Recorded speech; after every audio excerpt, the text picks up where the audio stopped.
Di dunia perhotelan dan properti, kita semua pasti pernah ngerasain yang namanya tamu sepi, kompetitor banding harga, terus kitanya jadi ikutan meski marginnya tipis. Nah, hari ini aku Ensa Triksi lagi bareng sama Kak Rizka, expert di dunia revenue management yang bakal ngasih tahu kita gimana sih caranya menang perang harga tanpa banting harga. Topik hari ini menarik banget ya. Terima kasih Kak Rizka sudah datang di studio kita. Terima kasih juga sudah invite aku ke sini.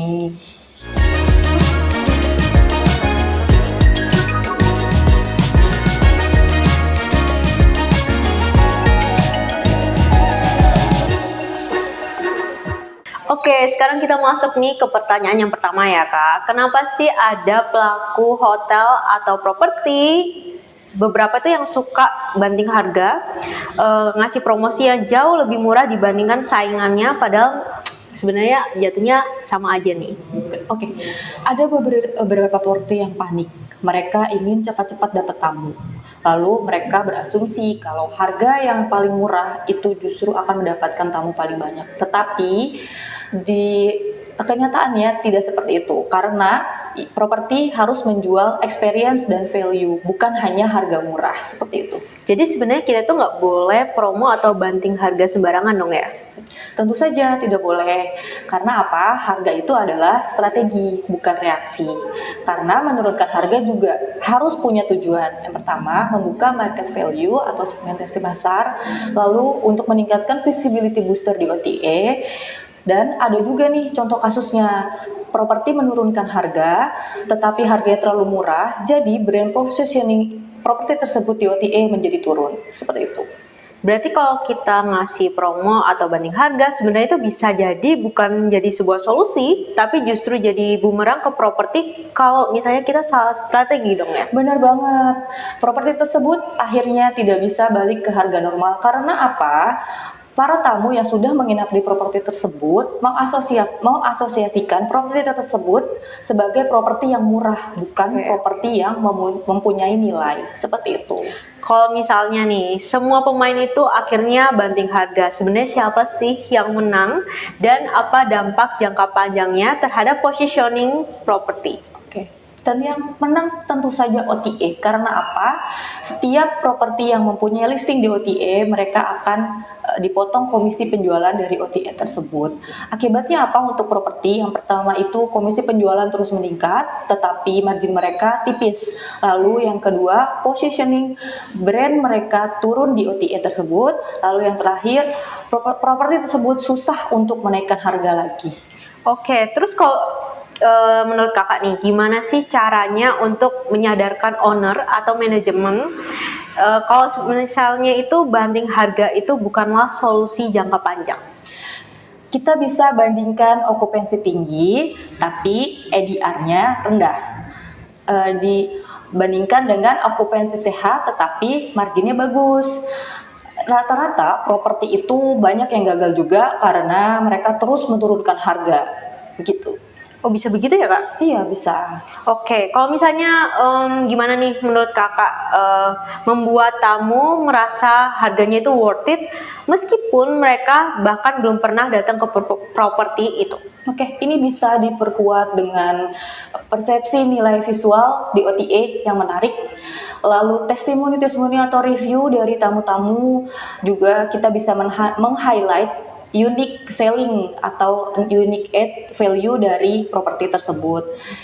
Ini juga bisa jadi nilai jual experience dari properti tersebut. Gimana nih menurut kakak cara atau strategi untuk menang secara online tanpa harus banting harga? Oke, aku bisa sebutkan beberapa ya. Yang pertama, kita bisa optimalkan konten OTA. Di situ ada foto, deskripsi, dan review. Lalu berikutnya, gunakan strategi dynamic pricing, bukan flat price. Lalu yang berikutnya ada buat add value seperti free upgrade room type, lalu welcome drink atau voucher makan. Selanjutnya, kita bisa memanfaatkan early bird dan last minute promotion di waktu yang tepat. Lalu yang terakhir, tawarkan pengalaman unik yang sulit dibandingkan dengan properti lainnya. Oke, nah dari semua strategi yang sudah kakak sebutkan nih, sebenarnya menurut kakak tuh yang mana sih yang paling cocok diterapkan untuk hotel kecil atau yang baru dibuka? Oke, menurutku ada 3. Yang pertama foto-foto yang profesional dan menarik. Lalu yang kedua harga yang bersaing dengan kompetitor. Tapi dari sisi revenue disarankan harganya lebih rendah dibanding kompetitor di sekitarnya. Lalu yang terakhir adalah tingkatkan review dari properti tersebut. Nah, gimana nih Kak caranya bisa tahu atau mengukur bahwa strategi itu benar-benar berhasil? Apa indikatornya? Kita bisa lihat dari revenue per available room atau RevPAR dan profit marginnya. Kalau okupansi sehat tapi profitnya tipis, artinya strategi tersebut belum bisa optimal. Tetapi kalau RevPAR-nya naik, marginnya tetap bagus, berarti properti tersebut sudah bisa dijual dengan strategi yang diterapkan. Ada nggak nih contoh dari value add strategi yang sederhana tapi punya dampak yang besar terhadap penjualan kamar? Ada dong, contohnya voucher sarapan gratis, berarti tamu merasa dihargai oleh properti tersebut. Lalu berikutnya ada conversion rate-nya juga bisa langsung naik secara drastis di OTA. Dan terapkan juga di properti tersebut early check-in dan late check-out. Tentu tamu akan tertarik dengan properti tersebut karena jarang-jarang ada properti yang menerapkan value add seperti late check-out dan early check-in tadi. Oke, kalau misalnya menurut kakak nih tentang low season, nah biasanya kan owner itu banyak yang sering kayak panik, terus apalagi mereka melakukan banding harga. Ada nggak sih contoh lainnya? Oh ada, seperti panik booking, artinya mereka mengaktifkan semua penurunan harga di semua OTA tanpa strategi.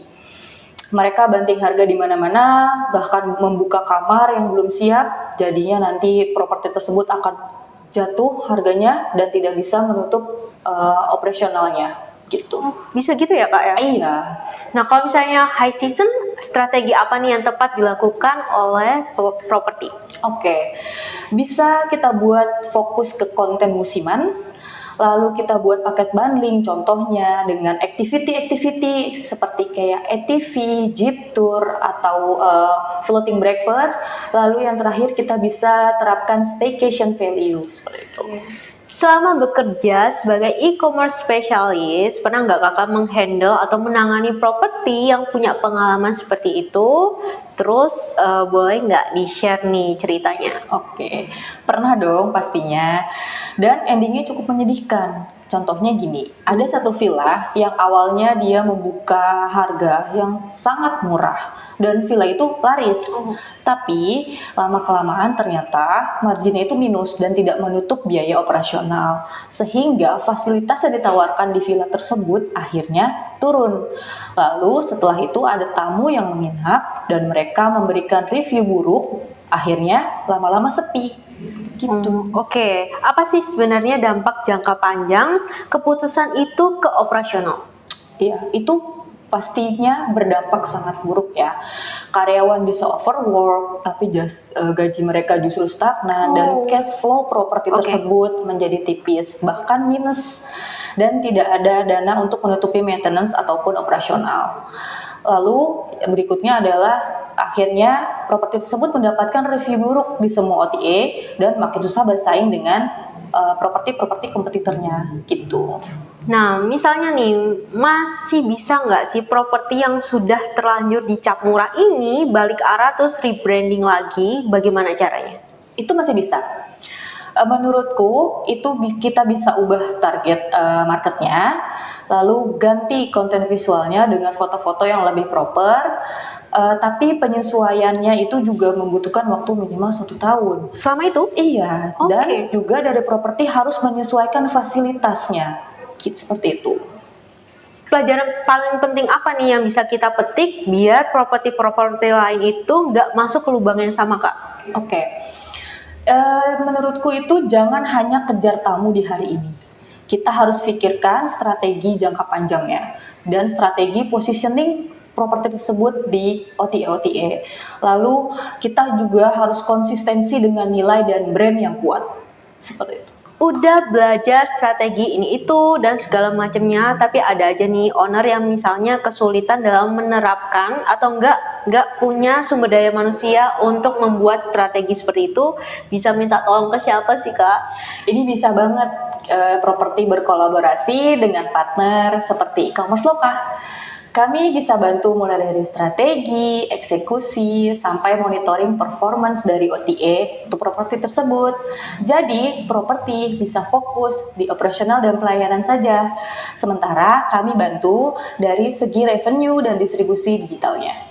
Aduh, seneng banget karena hari ini kita jadi ketambahan insight baru. Terima kasih Kak Rizka atas waktu dan ilmunya. Terima kasih juga Kak Hensa. Aku juga mau ngucapin terima kasih banyak untuk kalian yang sudah menonton sampai akhir. Aku Ensa Tiksi dan Kak Rizka undur diri dulu. Semoga properti kamu ramai tanpa perlu banting harga.